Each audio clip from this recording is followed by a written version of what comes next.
Prime Minister Mariano Rajoy, who wants opposition support to be able to present a united front in the crisis, has called an emergency cabinet meeting on Saturday to pave the way for Madrid establishing central control in the region.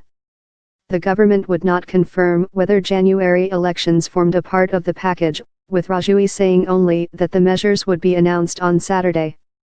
However, a government spokesman saw regional elections as likely.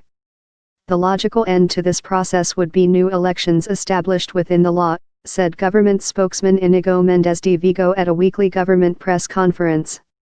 It will be the first time in Spain's 4 decades of democracy that Madrid has invoked the constitution to effectively sack a regional government and call new elections.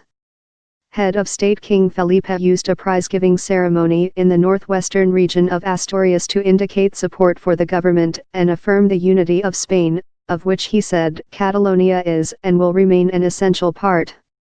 Spain needs to face up to an unacceptable secession attempt on its national territory, which it will resolve through its legitimate democratic institutions, said the monarch, a ceremonial figure who sharply criticized Catalan leaders earlier this month.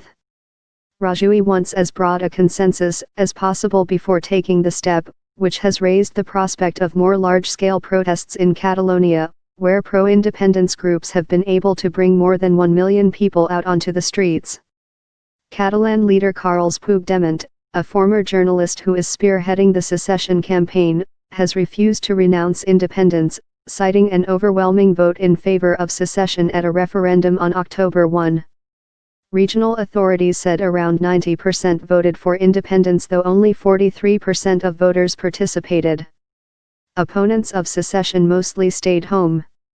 Economic confidence hurt. Spanish courts have ruled the referendum unconstitutional, but Puigdemont says the result is binding and must be obeyed. The prolonged standoff has caused hundreds of companies to move their headquarters outside Catalonia and prompted the Spanish government to cut its economic growth forecast. The region accounts for a fifth of Spain's economy.